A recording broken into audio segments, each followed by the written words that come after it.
guy out and everybody, that sort of thing, you sort of have that memory. You know what the relationship looks like. What were the three aspects of Chitta? And Samadhi was the third? Chitta, and what is called a hum, A-H-A-M, hum, which is articulation. So you have the retention. You mean the three aspects of being or anything? Aspects of being. The three Chitta aspects. was the third. I mean, you started it as the first, and then Right. it was like later on it was like the third because it was the result of the other. Right, exactly. So you have what I use refer as a retention or done retention, that completed reality in the world. That's the Chitta Tattva. The Aham Tattva is articulation, and they call it the doer eye. The eye is doer, articulator. And then the Maha Tattva, the I is simply pure identity.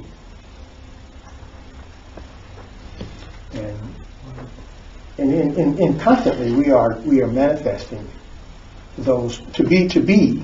We are constantly involved in the flow of those three. I mean, that's the flow of being, is to be constantly moving through those things, those three.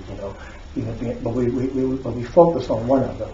We focus usually on the Chitta, but we are constantly coming into existence, being articulated out of the cosmic being there, and we have this archetypal being identity in the cosmic being. And so that flow is just always how we are. That's how we come to be.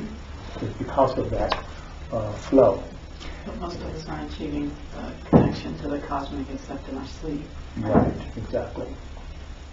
And so what we want to do is first achieve some witnessship of the Chitta Tattva, and then we will be able to move on and begin to move consciously into the other aspects of how we are. Now, like I said, in any moment, on just the Chitta level, if I answer the question, like I said, what is consciousness? You engage those three aspects of your being, but they're crude. They're just really wrapped up in the Chitta. They're not really the aham that we experience and are doing on an everyday basis. Isn't the aham that brings us into being. So we actually recapitulate and develop these in a microcosm for our expression in the world. But as a whole, we are involved in a process where our identity is coming out of the cosmos and being articulated into the world. And that's why we can find these connections to that articulation in the world, in the cosmic Chitta. And you begin, when you really have your Ista before you, you begin to see that unfolding everywhere. How the deity is working in this world to help you unfold your karmic work. And it becomes personal. It becomes like a deity. That's why people deify it. You say, wow, I experienced that. I know that, I was called there. There was something there for me. And they begin to then say that that's the deity working in their lives and in the world. And that's because out of our nature, we do personify. So once you start having those energetic experiences, you also start having a feeling of personality associated with that energetic experience. I have a very definite personality. From my experience, I experience this Ista now as being a manifestation of, there's a goddess called Saraswata, who is the consort of Brahma. And for me, I experience a definite blending between Kali and Saraswata as my Ista, in the world. And it has to do with some recent, sacral chakra breakthroughs that I experienced. So it becomes very real, when it emerges, Now, in traditional yoga, a guru may say, oh, yeah, I recognize your deity, here it is. You don't just find it and emerge out of your own work, you have to take Kali as your deity, you have to take Shakti, you have to take Shiva, and the guru is supposed to recognize that and gives you the imagery to work with. But in this approach that we're doing, out of your individuality, out of your work, the energetic, practical reality will emerge first. And you will just begin to see and witness that you have that knowledge about what's going on here for you in terms of your own destiny. And then as that knowledge becomes more and more something you experience in your life, then it will have a quality to it. You will recognize a quality, a karmic quality. And that karmic quality then can get imaged in a way that has, being and personality. And to say that it's real and not real, isn't really a valid question, because just because that becomes, it's like a drawing book. You have a drawing book, you have the outlines, you begin to color it in and put that in, make the deity personal for yourself. That you begin to experience. Those activities take on a certain nature. And if you do, then that could be dangerous if you slid backwards and you took that image into a place where you weren't witnessing anymore and you were absorbed in the chitta work. Then that could take some aberrant manifestations. That's why you always have to have something like Siddha mantra. You got to have some kind of shelter. Always, practice something that allows you to keep this beyond bigger than yourself, so that your ego doesn't, begin to, and that happens, it's like, that's a danger of practice.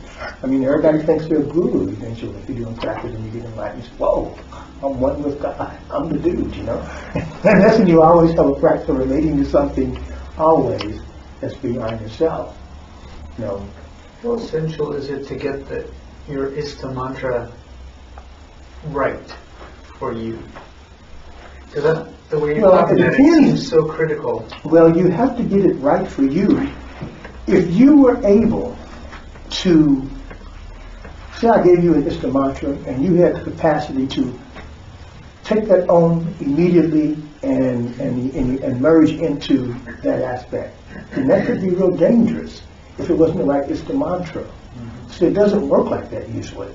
You have to work with that. You transform it because of your practice. Because you do practice, then your reality then is affected by practice, and Ista mantra is clarified. But if it was possible for you, by some miracle of lightning, that you could just sit down and go into Samadhi, and you took an Ista into that experience that had nothing to do with your karma, then you could have some kind of dramatic, consequences that would be, not healthy for yourself or the world. But we don't usually have that sort of power. We don't usually have that kind of power. Now there is an access to that kind of power, and it means there are chakras below the Muladhara chakra. And this is what they always say you got to be aware of. You awaken the Kundalini, and if you don't continue doing the practice to get that Kundalini going this way, then the Kundalini will go the other way through those lower chakras, and then you can be in trouble. And if you awaken the Kundalini through some practice that doesn't involve an Ista, Siddha mantra, or something like that, then the direction the Kundalini moves may not be up to you.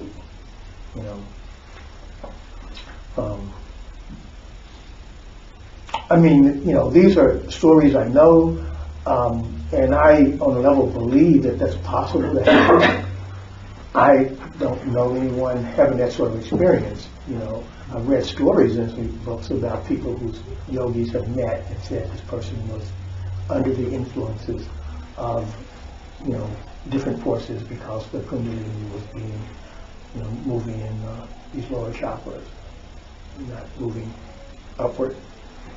So what are those other chakras?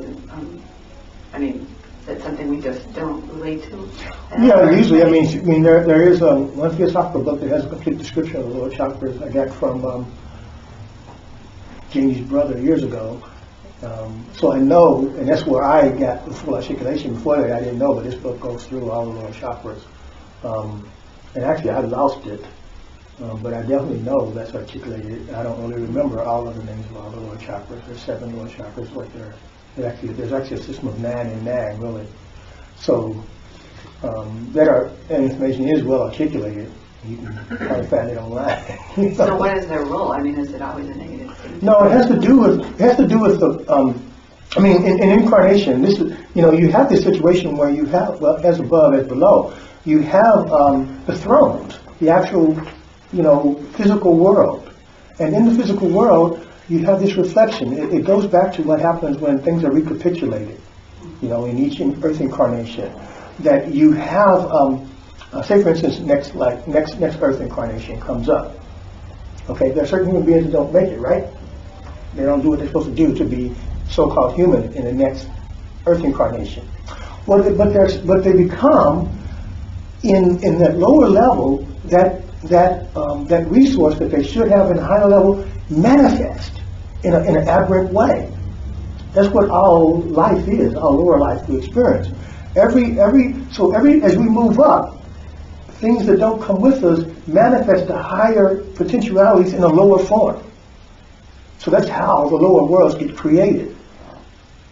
You see where I'm coming from? Yeah. So the lower world gets created because in the first Sun incarnation, you had, the Saturn phase, you had certain potentialities that should have emerged in the Sun in the Sun phase. Well, there were certain beings who that didn't take place for, but the potentiality that they were developing then manifests in that crude way, in that realm, and it keeps happening like that. It keeps happening. Even those beings, so you have this thing where it goes in both directions because everybody doesn't. It's not an ideal world.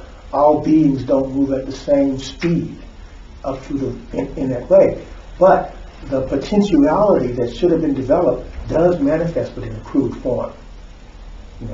Just to give an example of this in a way, it's like there's agape, there's love, and then there's other aspects, romantic love. There's in a sense different expressions